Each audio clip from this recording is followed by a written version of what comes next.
Hey everyone, this is Founders365 with me, Stephen Haggerty. Today I am joined by the founder of REASON agency, Mr. Will Perry. How are you doing today, Will?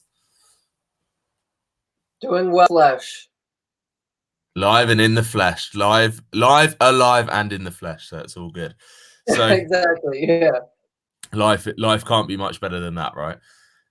Let's jump straight into this and talk me through how you started REASON and where you guys are at right now in terms of the marketplace. Yeah, absolutely. So we're an e-commerce growth agency. We help primarily Shopify brands hyper accelerate their growth here in the US.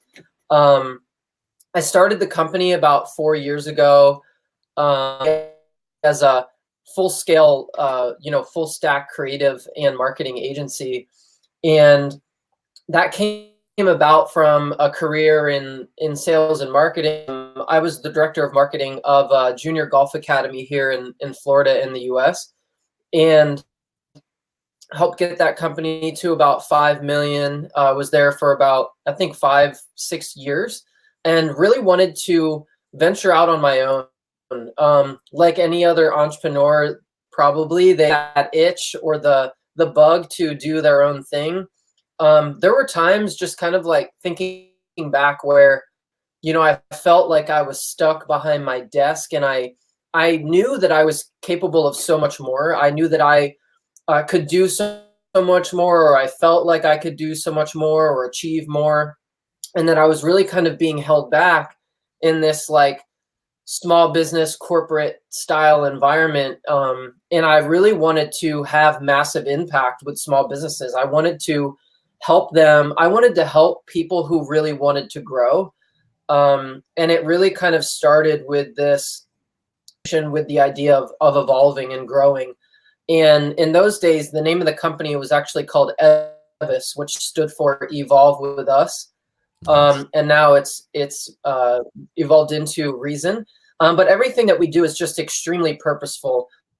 And how that started was, I basically started freelancing. I was taking on my own clients. I basically left that really cushy job, with, didn't take any small business loans or anything of that nature.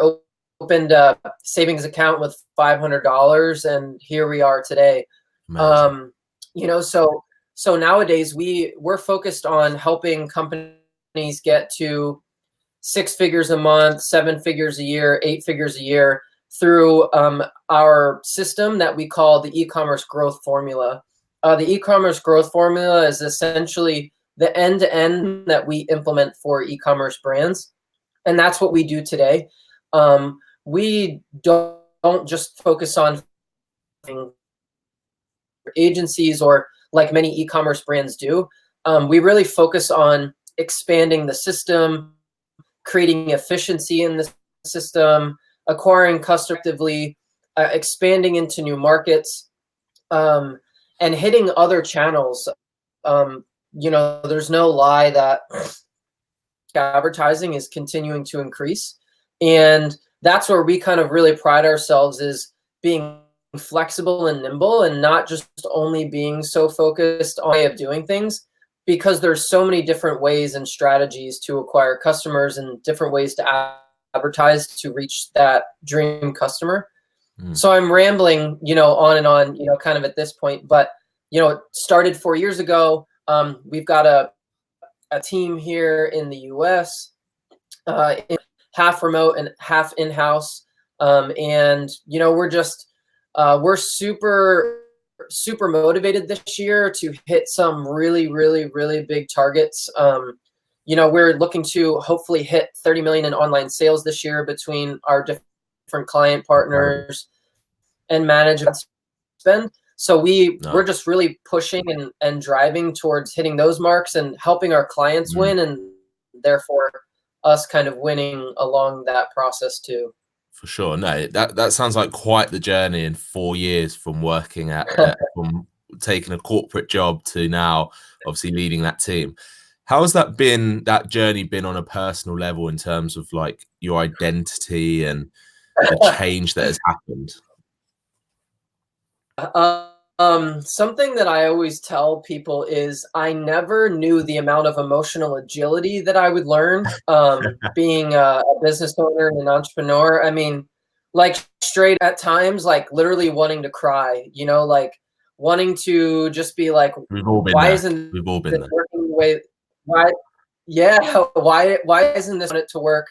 But I think, and what's funny is I was having a conversation with a friend of mine yesterday, and one of the things we were talking about was the resiliency of entrepreneurs, and it's almost like it's always, how does the saying go? It's always darkest before dawn, or something of like that, where anytime that, just for me personally, that I've hit one of these obstacles, it really kind of challenges me to dig deeper. It challenges me to problem solve. It challenges me to kind of go back to the foundation and my why and my purpose and my goals and what I'm doing in order to achieve those things.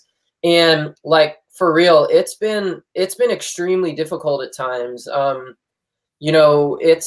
It's had us pivot at different times. We've scaled up, we've scaled back, in order to just continue to keep driving forward and honestly failing forward.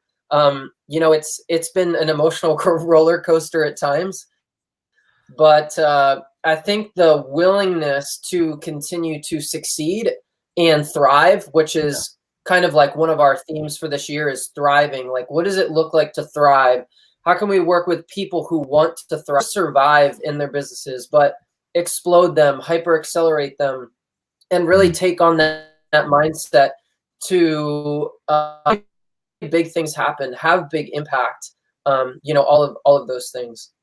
Massively. How do you judge your success? Do you base it on other people's companies in terms of what they're doing and sort of try and chase them, or how do you go about that?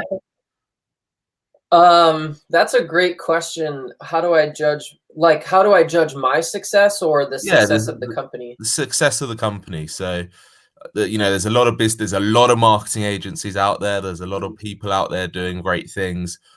Where do you see your competition? How do you measure up to them when you're looking at them?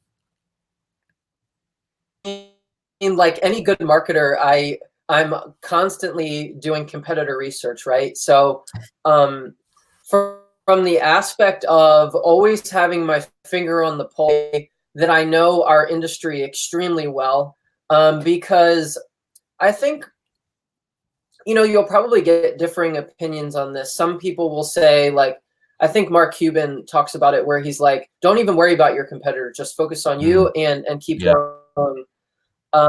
But for me personally, I think differentiation is a core value and principle that many businesses and brands miss out on because they don't understand the place.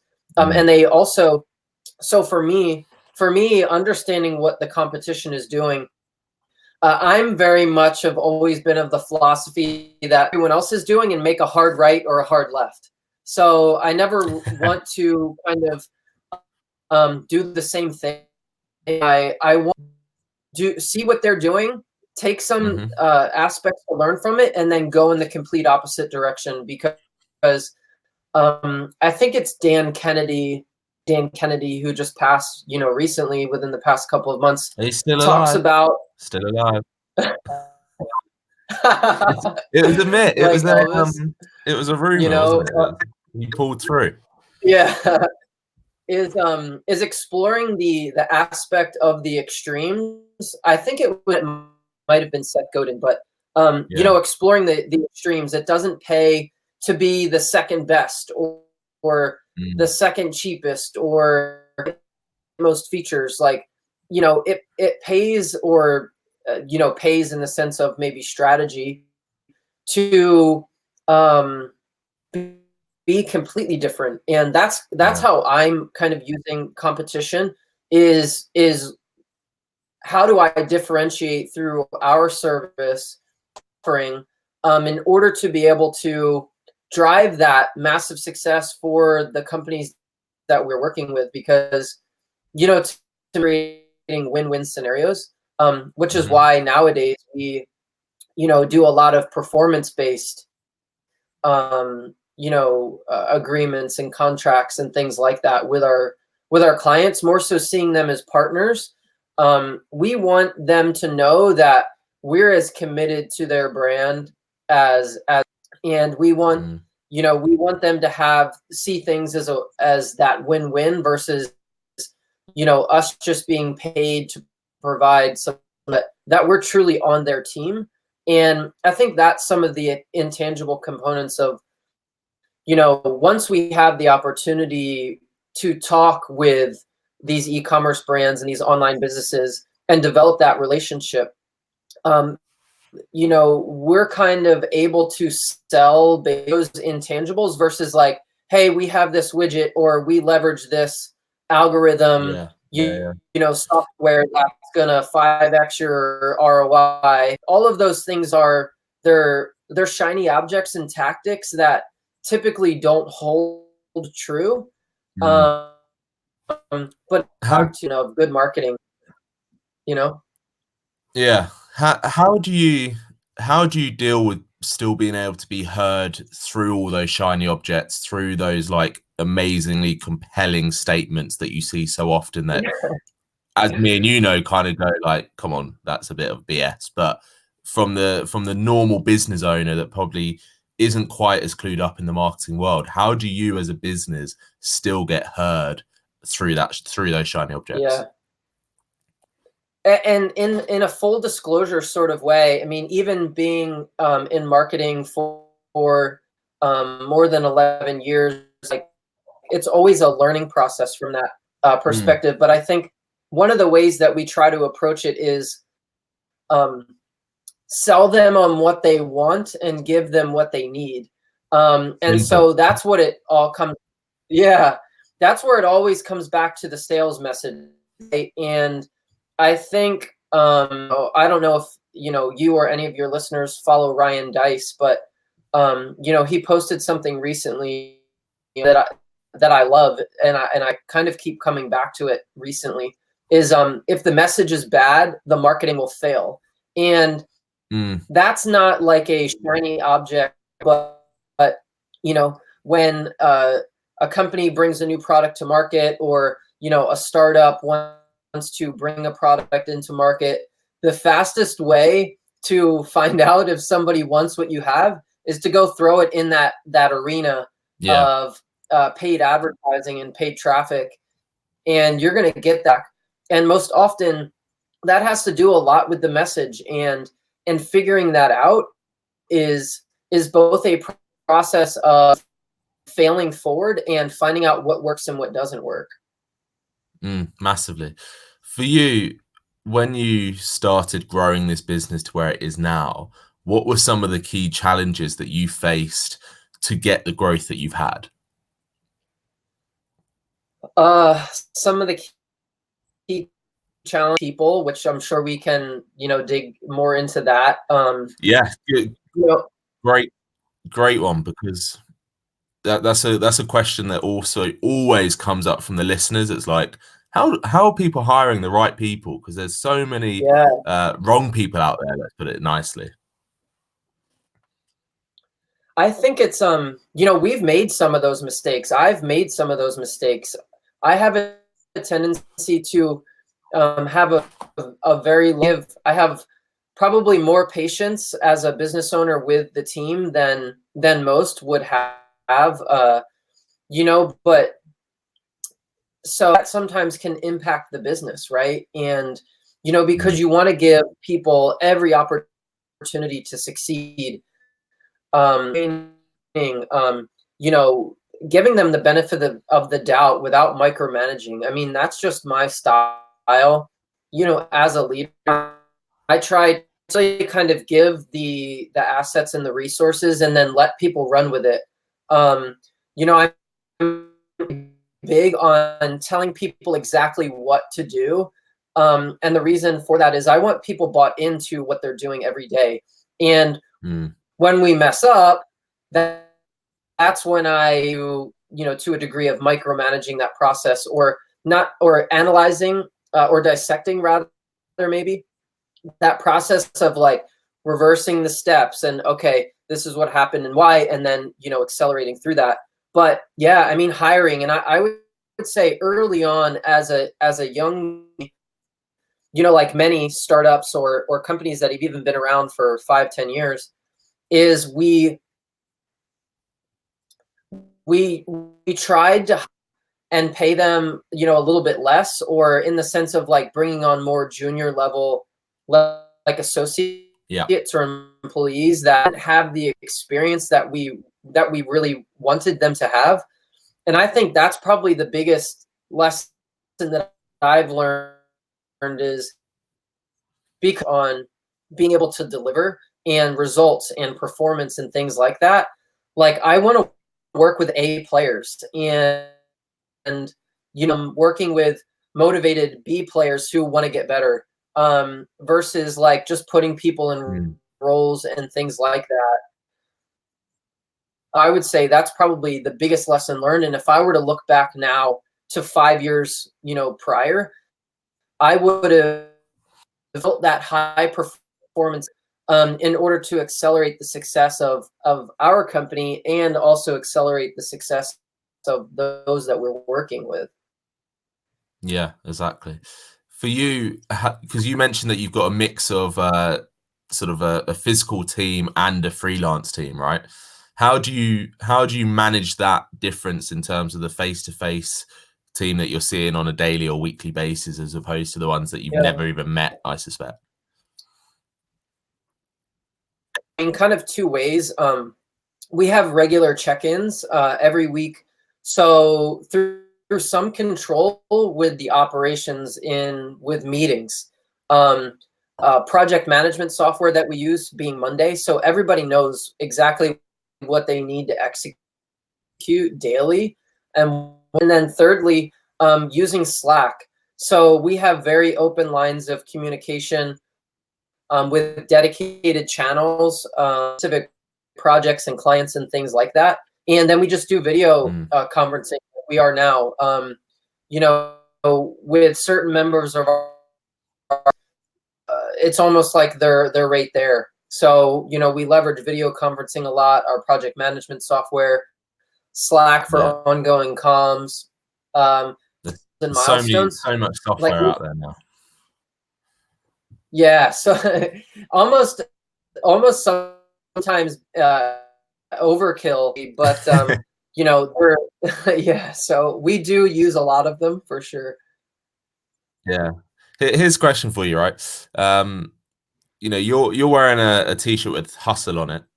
Are you in the mentality of working 24/7, hustle humbly? There we go. It's or how do you manage your time? Yeah, this is a funny one. Kind of coming into 2020 with setting some new goals and things like that, it lit a huge fire under my ass. I always personally worked a lot. Like, I enjoy it. I enjoy the aspect of creating. I enjoy the aspect of taking an idea into concept, into implementation and executing, and then constantly iterating on the idea. So I'm not necessarily, so actually the shirt says hustle humbly. So I'm not really like a big, like talker in the sense of like, on social things like that. It's actually really pushed me to step out of my personal comfort zone. We launched our podcast, a couple of months efforts. I've kind of always had this mentality of like, put your head down and just let the work, just letting the talking, create attention and things of that nature. So, but yeah, I mean, I think I make plenty of time for personal, activities and like friends and family, and in my relationships as they would like to. That's been a tough point at times, with my family and even with, my girlfriend and things like that. When you own your own business, like, you have a lot of responsibility. You have, employees to look after. You have paychecks that, are counted on to be delivered on a week by week basis. And, but at the same time, I do value time, whether it's going to the gym, playing golf. I do a lot of like short trips. So like 3-day trips and things like that to just kind of get away for a little weekend. So every couple months, doing that where, can just kind of go unload, recharge a little bit, come back and it sounds like you've sort of got that recipe, so you are avoiding things like burnout and exhaustion and those sort of things. I mean, I definitely have a tendency to go 110 miles an hour, or way past my should be at times, but and I do hit that wall, just like a lot of other people. But I think I've learned, like, over the years that, like, especially like those short little trips or little things like going to the gym in the morning where I have that separate space, or, massage on the weekend because just, personal care, or, the playing golf, like maybe give myself permission, one day to just like cut at 4 o'clock or 5 o'clock instead of, always working until 7 and then coming home. And so kind of like giving myself some breaks at times too, because I do put in a lot of extra time, like at nights and on the weekends and stuff, because I love it. So I think the permission, to myself has been a big lesson learned. Yeah, I think that's a really key statement, giving yourself permission to take breaks, but also, 4 years ago, you gave yourself permission to go after this dream, right? Exactly. So it was like, nothing was going to stop me from making that happen. I kind of joke that sometimes I'm a bit of a bull in a china shop. It's like, get on the train or get out of my way. Because I'm focused on those goals. I'm focused on to achieve, and I want everyone's support. But I'm also not going to allow it to hold me back. And you're right. Like, I made that commitment to my, 4+ years ago, and I continue to stay bought into that commitment, even though my times, because you get punched in the face. Like, the universe challenges how much you really want it, and that kind of goes back to that emotional agility that we talked about earlier. And but at the end of the day, it's really challenged me to see how much I want to hit my goals. Massively. So speaking of goals, what have you got planned for 2020? What are you going to dominate and achieve? Well, our big scary is doing 30 million in online sales this year. Really pushing much. It's a nice number. Nice round number.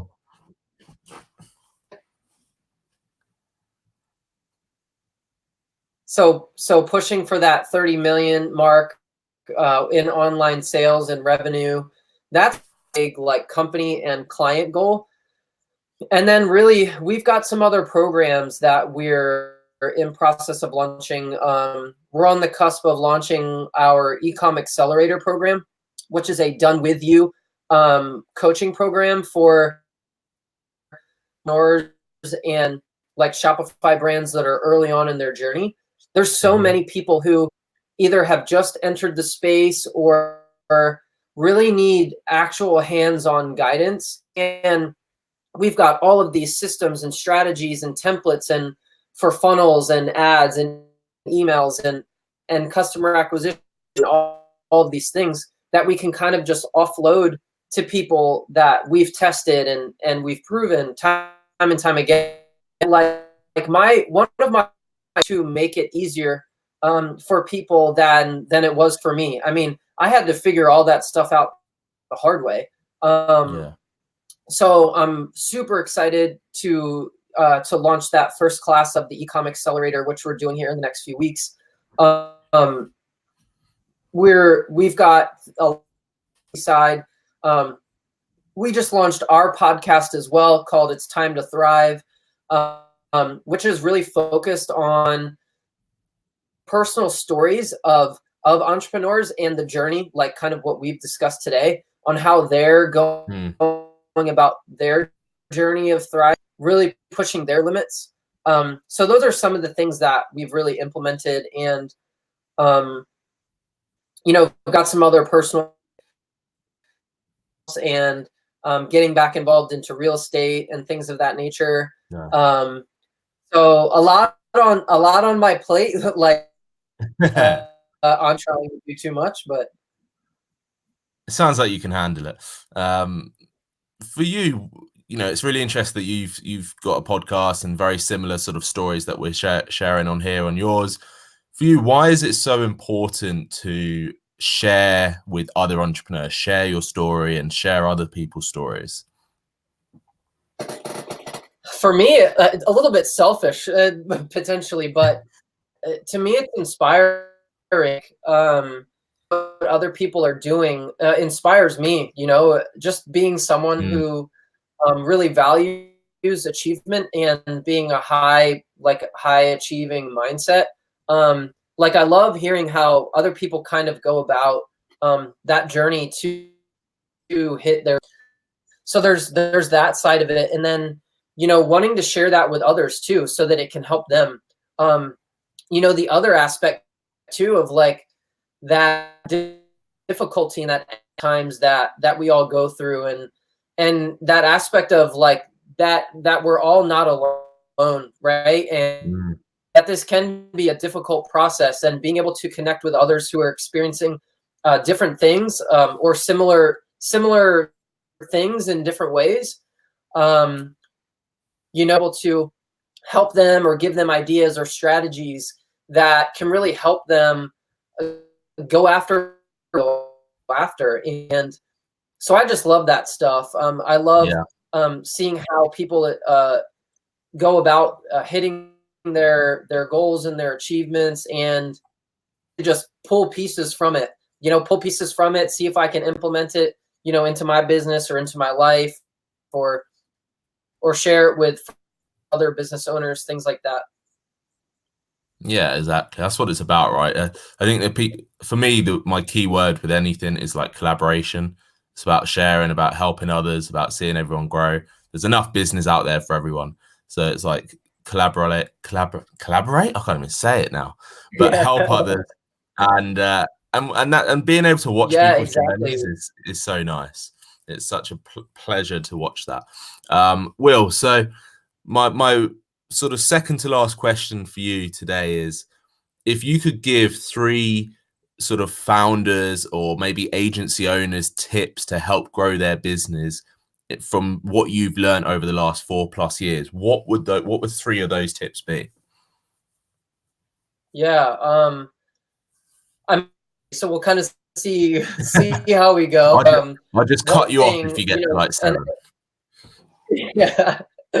An exercise that we went through recently is what I now call like the dream client exercise. And we kind of had this like, oh shit moment like 6 months ago, where we realized that who we wanted to serve, and it all stemmed from our customer avatar. And I know that it's like, sometimes it can sound like such a basic thing to talk to, but it comes back to that sales message. And it doesn't matter if you're selling physical products, if you're an agency owner, if you have, all the things, like if you don't know who you want to serve, what their pain points are, their desires, where they are,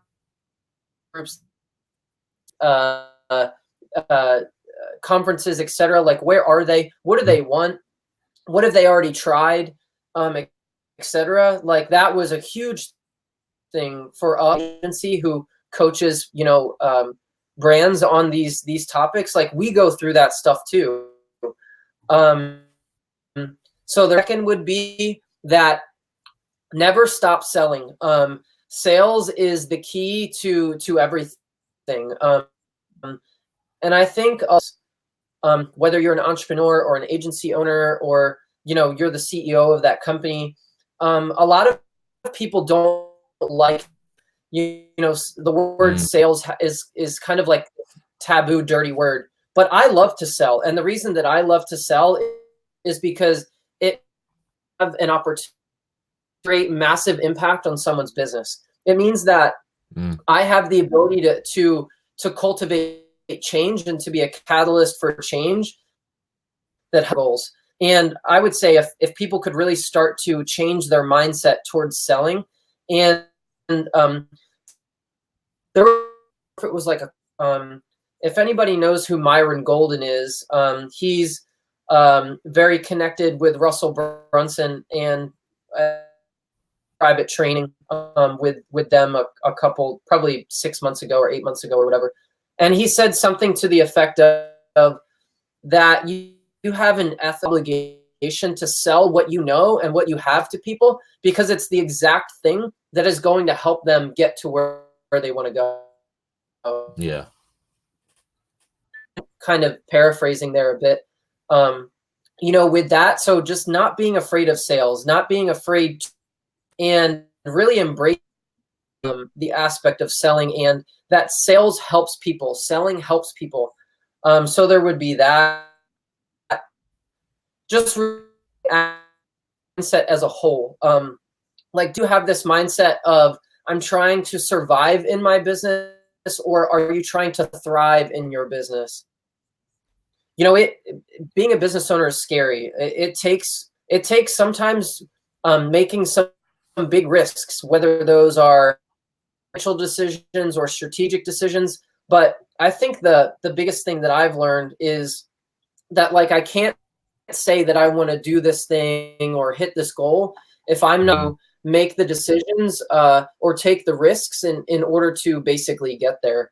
So none of those things really have has everything to do with mindset and how to approach business, or at least how has helped me approach business. And marketing is just a vehicle, right? Like, market message, and at the end of the day, having a compelling sales message with an irresistible offer is what incentivizes people to buy.